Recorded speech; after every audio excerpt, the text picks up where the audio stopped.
¿Qué tal, compañeros? ¿Cómo están? En la sesión pasada hablamos un poquito de fuerzas en el espacio. Vamos a continuar con esa idea. Primero, fuerzas que están definidas en términos de su magnitud y dos puntos sobre su línea de acción. Quedamos que una fuerza se puede representar mediante un vector y un vector solamente necesita magnitud y dirección. En este caso, la dirección nos la están dando un par de puntos.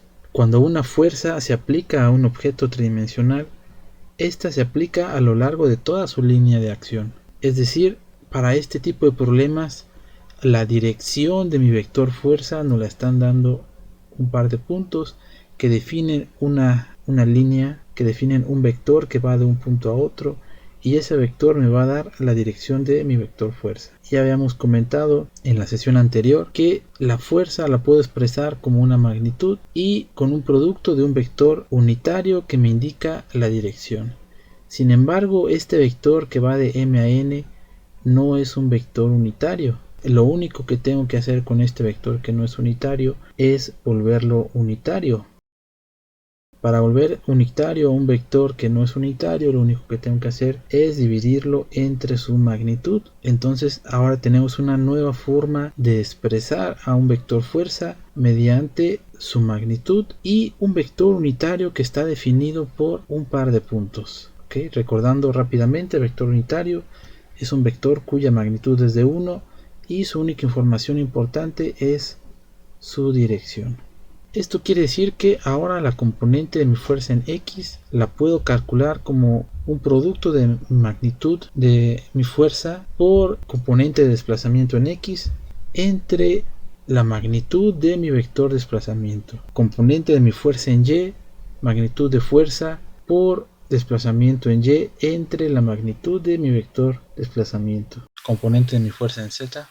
Magnitud de mi fuerza por desplazamiento en Z entre la magnitud de mi vector de desplazamiento. Y esta magnitud la vamos a calcular como raíz cuadrada de desplazamiento en X al cuadrado más desplazamiento en Y al cuadrado más desplazamiento en Z al cuadrado. Y de una vez, también en la sesión anterior habíamos hablado de los ángulos θx, θy y θz. Coseno de θ x yo lo puedo obtener mediante componente de mi fuerza en X entre la magnitud de mi fuerza. Pero si ahora yo la componente de mi fuerza en X la expreso como F por desplazamiento en X entre magnitud de D y hago esta división entre F, aplicamos ley de la herradura, ley de sándwich, medios quedan en denominador, extremos quedan en numerador. En este proceso se nos va a cancelar la F de numerador con F de denominador, quedándonos solamente desplazamiento en X entre magnitud de mi vector de desplazamiento. Si repetimos este procedimiento con θy y θz,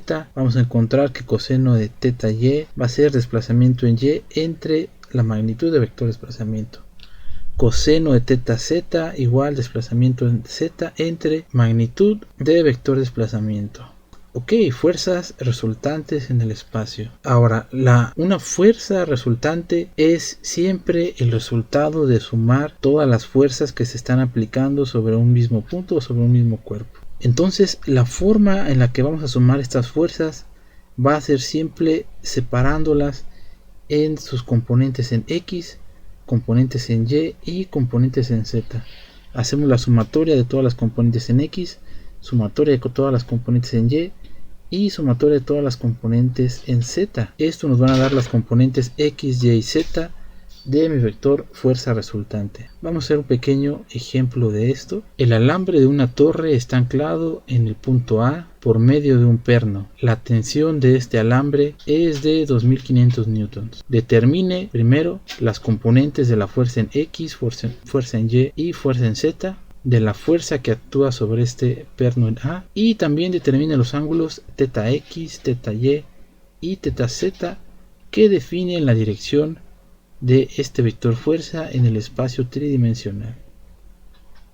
¿Okay? ¿Qué es lo que vamos a hacer primero? Vamos a encontrar componentes fuerza X, Y y Z. Para estas componentes necesito las componentes de mi vector de desplazamiento en X, en Y en Z. Ok, ¿de dónde las voy a sacar? Ok, para definir los componentes de desplazamiento X, Y, Z es necesario definir un sistema coordenado.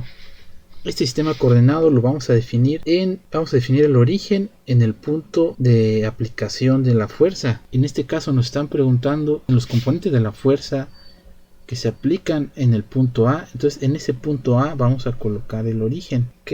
Y recuerden que en el eje X lo que va hacia la derecha es positivo, lo que va hacia la izquierda es un desplazamiento negativo. En este caso tenemos un desplazamiento de 40 metros, pero desde el origen hacia la izquierda. Entonces esta primer componente en X va a ser menos 40 metros. Desplazamiento vertical, desplazamiento Y, desde el origen hacia arriba, ese va a ser un desplazamiento positivo. Entonces aquí desde el nivel de piso hacia arriba tenemos un desplazamiento de 80 metros. Entonces componente de desplazamiento en X, 80 metros. En Z vamos desde el origen hacia afuera, tenemos un desplazamiento de 30 metros, va en el sentido del eje Z, entonces aquí le vamos a poner desplazamiento en Z 30 metros. ¿Ok? Conocemos nosotros la magnitud de mi vector fuerza, que son 2500 newton. Solamente nos falta la magnitud de mi vector desplazamiento, entonces vamos a hacer eso. Menos 40 nos da una magnitud de 93.4 metros. Ahora con eso ya podemos calcular las componentes X, Y, Z. Vamos a hacerlo.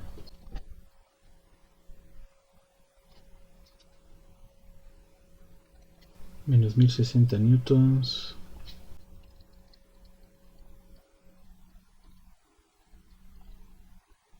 $2120 newtons. Y componente de fuerza en Z.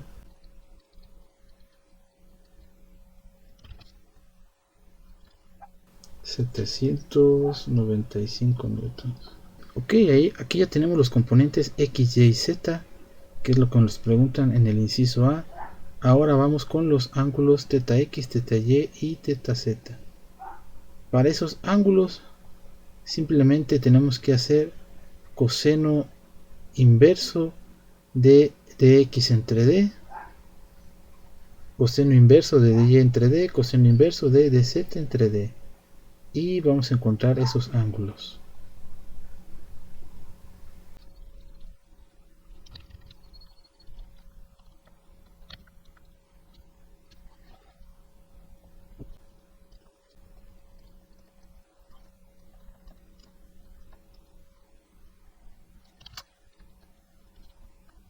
Igual a 32 grados.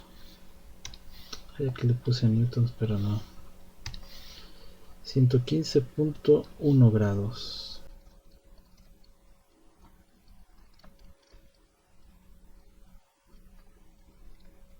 Y aquí nos dio 71.5 grados. Y con eso terminamos este ejemplo. Vamos a agregar algunas definiciones más a lo que hemos visto el día de hoy. Primero que nada, tenemos cuerpo rígido. Un cuerpo rígido es aquel que no se deforma. Hasta este punto habíamos considerado como masas puntuales a todos los objetos que estaban recibiendo alguna fuerza. Pero a partir de este momento vamos a considerar, como sucede en la vida real, objetos tridimensionales. Y estos objetos tridimensionales los vamos a considerar como cuerpos rígidos, es decir, que mantienen su forma a pesar de que le estemos aplicando una fuerza en algún punto específico. Vamos a definir fuerzas externas como la acción que ejercen otros cuerpos sobre un cuerpo rígido en consideración. Y fuerzas internas, aquellas que mantienen unidas las partículas que forman el cuerpo rígido. Ahora vamos a definir un nuevo concepto que es el momento de una fuerza con respecto a un punto.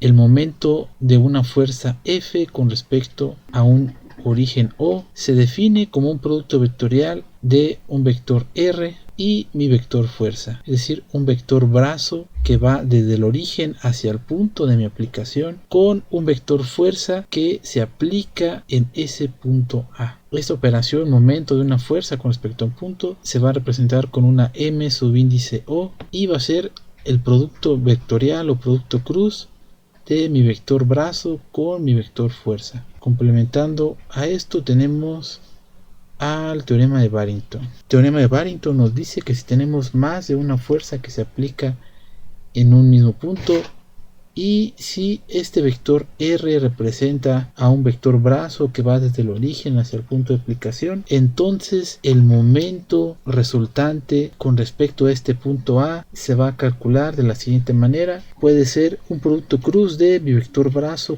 con la sumatoria de las fuerzas o una sumatoria de los productos cruz de mi vector brazo con cada una de las fuerzas. Vamos a dejarlo por aquí en este momento. En la próxima clase voy a revisar una actividad que les voy a dejar para que hagan. Voy a hacer un ejemplo de momentos de una fuerza con respecto al punto y en ese mismo momento les voy a dejar una actividad para que resuelvan en clase. Hasta luego, compañeros.